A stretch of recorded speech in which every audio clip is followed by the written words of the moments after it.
नमस्कार बंधुरा यूट्यूब चैनेले आपनादेर सबाइके स्वागतम। आज के आमरा जे विषयटी निये आलोचना करब ता हलो गरुड़ पुराण अनुसारे जे 11टी कर्म निर्णय करे आमादेर परवर्ती जन्म। आपनारा तो जानेनी जे मानुष जेमन कर्म करे ताके ठीक सेरकमई फल भोग करते हय। किन्तु आपनि कि जानेन आमादेर मानुषेर द्वारा करा किछु कर्म एमनो हय जेगुली मरार परेও आमादेर पिछू छाड़े ना। और এই কর্মগুলি অনেক সময় আমাদের পরবর্তী জন্ম নির্ধারণ করে। আর এই কর্মগুলো সম্পর্কে শুধুমাত্র গরুড় পুরাণে বিস্তারিত আলোচনা করা হয়েছে। আর আজকে আপনাদেরকে এই পুরাণ থেকে নেওয়া 11টি এমন কর্ম সম্পর্কে জানাবো যার উপর ভিত্তি করে মানুষ বিভিন্ন পাখি কিংবা পশুর যোনি প্রাপ্ত হয়। তো চলুন জেনে নেওয়া যাক এই 11টি কর্ম সম্পর্কে। এই সংসারে কারোর সঙ্গে মিত্রতা বা বন্ধুত্বের সম্পর্ক খুবই অদ্ভুত। বলা হয় একজন সত্যিকারের বন্ধু আপৎকালীন সময়ে প্রয়োজনে নিজের জীবন পর্যন্ত দিতে পারে। কিন্তু তখন কি হবে যখন কেউ সত্যিকারের বন্ধুকেই ঠকাতে থাকে? গরুড় পুরাণে এই সকল ব্যক্তিদের সম্পর্কে বিস্তারিত বলা হয়েছে। যখন কোনো ব্যক্তি নিজের সত্যিকারের বন্ধুর সঙ্গে ছলনা করে থাকে তখন মরার পরে সেই ব্যক্তিকে নরকে তো অবশ্যই যেতে হবে, এরই সাথে তাকে পরবর্তীতে পাহাড়ে থাকা শকুন হিসেবে জন্ম নিতে হয়, যাকে পচা গলা মাংস খেয়ে নিজের জীবন যাপন করতে হয়। এই সংসারে কিছু এমন মানুষ রয়েছেন যারা শুধু নিজের নয় বরং অন্যান্য ধর্মেরও আদর করে থাকেন। এরই সাথে অন্যদিকে কিছু এমন মানুষ রয়েছেন যারা নিজের ধর্মকে তো একদমই ভালোবাসেন না, তার সাথে অন্য ধর্মকেও সম্মান করেন না। এই ধরনের মানুষেরা সর্বদাই পুরাণে লেখা কথাগুলিকে অবিশ্বাস করে নিজের অল্প বুদ্ধির পরিচয় দিয়ে থাকেন। এই ধরনের মানুষ সম্পর্কে গরুড় পুরাণে বলা হয়েছে মরার পরে এরা নরকে তো যাবেই, তার সাথে এদের পরবর্তী জন্ম কুকুরের যোনিতে হবে, যার ফলে তারা কুকুর রূপে যতই ডাকুক না কেন না তো কেউ তাদের কথা শুনবে আর না তো তাদের ডাকে কোনো রকম প্রতিক্রিয়া দেবে। এই সংসারে যে কোনো মানুষের জীবন বিনা পরিবার পরিজন ছাড়া পূর্ণ নয়। আর এই পরিবারের মধ্যে সব থেকে শ্রেষ্ঠ হচ্ছে মাতা পিতা। তারা হলেন পরম শিক্ষাগুরু। আর কোনো মানুষকে উন্নতির চরম শিখরে পৌঁছে দেওয়ার কাজ কেবল গুরুই করতে পারেন। কিন্তু যে মানুষ নিজের গুরুর অবমাননা করে থাকেন তাদের জীবনে কখনো উন্নতি সম্ভব নয়। শুধু তাই নয়, সেই সমস্ত মানুষের জীবাত্মা মৃত্যুর পরে আবার যখন পুনরায় মনুষ্যজনি প্রাপ্ত হয়ে গর্ভলাভ করে তখন তারা যতবারই গর্ভ থেকে বাহির হওয়ার চেষ্টা করে ঠিক ততবারই তাদের মৃত্যু হয়। এই সমস্ত জীবাত্মাকে একাধিকবার গর্ভ মৃত্যুর মতো কঠিন শাস্তি পেতে হয়। আপনারা তো জানেনই আমাদের সনাতন ধর্মে ব্রাহ্মণদের কতটা অধিক মাহাত্ম্য রয়েছে। আর এই সংসারের প্রত্যেকটি ব্রাহ্মণের কর্তব্য যে কোনো মানুষ অথবা শিষ্য যেমনই হোক না কেন সে যতই তার ইচ্ছা মতো দক্ষিণা প্রদান করতে অসমর্থ হোক না কেন, কিন্তু ব্রাহ্মণদেবের কর্তব্য সে তার জ্ঞানের মাধ্যমে সেই মানুষটিরও কল্যাণ করুক। কিন্তু যদি কোনো ব্রাহ্মণ এমনটা না করে তাহলে এই জন্মে তার তো খ্যাতি নষ্ট হবেই, তারই সঙ্গে তারপর পরবর্তী জন্ম ষাঁড়ের যোনিতে হবে এবং তাকে আজীবন নিজের কৃত্যের ওপর পশ্চাতাপ করতে হবে। এই সংসারে অনেক এমন মানুষ আছে যারা নিজের কাজের মাধ্যমে অনেক মানুষের হৃদয় জয় করে নেন। আবার অন্যদিকে কিছু ধূর্ত ঠকবাজ মানুষেরাও রয়েছে যারা নিজের চালাকির মাধ্যমে লোককে সর্বদা ঠকিয়ে যান। কিন্তু এই ঠকবাজ মানুষদের এটা জানা নেই যে এই পুরো সংসার এভাবেই চলছে না। এই সংসারের মালিক উপরওয়ালা, তিনি সেই সব ঠকবাজ মানুষদের সকল কর্ম লক্ষ্য করছেন।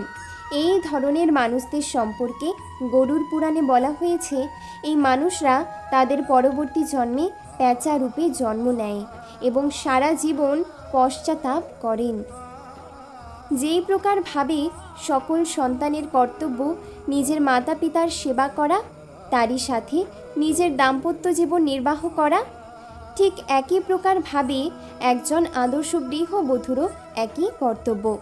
কিন্তু এরই বিপরীত যদি কোনো স্ত্রী নিজের শ্বশুর শাশুড়ির সেবা না করে এবং তাদের প্রতি অপশব্দ ব্যবহার করে এবং যখন খুশি তখনই গৃহে অশান্তি সৃষ্টি করে, তাহলে পরবর্তী জন্মে তাদের রক্ত পান করা যোগের রূপে জন্ম নিতে হয়।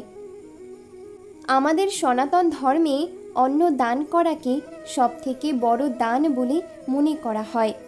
যে সকল মানুষেরা অন্নদান করে তারা না শুধুমাত্র জীবিত থাকাকালীন অবস্থায় বরং তারই সাথে মৃত্যুর পরেও স্বর্গলোকে সম্মানপ্রাপ্ত হয়। এর কারণেই মানুষ প্রতিভোজের আয়োজন করে। কিন্তু এরই মাঝে কিছু মানুষ এরকমও রয়েছে যারা চাল অথবা খাবার দাবারের অন্য কোনো জিনিসের চুরি করে কিংবা ভেজাল মিশিয়ে থাকেন।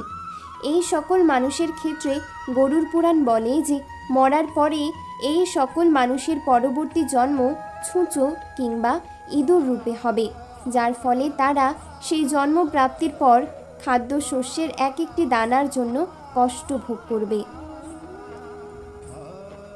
আপনারা তো জানেনই মানুষের কণ্ঠে মা সরস্বতীর বাস হয়। এই কারণে শাস্ত্রে বলা হয়েছে মানুষদের কখনো এমন শব্দ উচ্চারণ করা উচিত নয় যা অন্যের ভাবনার হানি ঘটাবে। কিন্তু তাও বহু মানুষেরা অপশব্দ ব্যবহার করতে পিছু হটে না এবং ছোট ছোট কথায় অন্যান্য মানুষদের গালিগালাজ করতে থাকে। এই ধরনের মানুষেরা তখন শিক্ষা পায় যখন তাদের পরবর্তী জন্ম ছাগল রূপে হয় এবং তারপরে কোনো কসাইয়ের দরুন হত্যা হয়। এই সংসারে কিছু এমন পুরুষও রয়েছে যারা স্ত্রীকে খুবই সম্মানের দৃষ্টিতে দেখেন, কিন্তু অন্যদিকে কিছু মানুষ এরকমও রয়েছে যারা সংসারের প্রত্যেক স্ত্রীকে খারাপ নজর দিয়ে দেখে।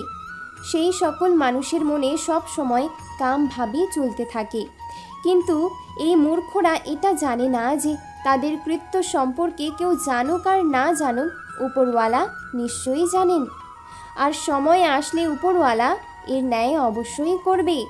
এই সকল লোকের সম্পর্কে গরুড় পুরাণ বলে মরার পর পরবর্তী জন্মে এই সকল মানুষের জীবাত্মাদের গাধার যোনিতে জন্ম নিতে হয়, আর তখন এই গাধারা কোনো স্ত্রীর প্রতি বাসনারূপ দৃষ্টিতে নজর দিতে পারে না। আপনারা হয়তো নিশ্চয়ই দেখেছেন এই সংসারের বেশিরভাগ স্ত্রী তাদের পতিব্রতা হয়। তাদের মনে নিজের পতি ছাড়া কখনো অন্য কোনো পরপুরুষের ভাবনা আসে না। কিন্তু সংসারের সকল স্ত্রীরা সমান হয় না। অনেক স্ত্রীরা নিজের স্বভাব থেকেই ব্যভিচারিণী হয়।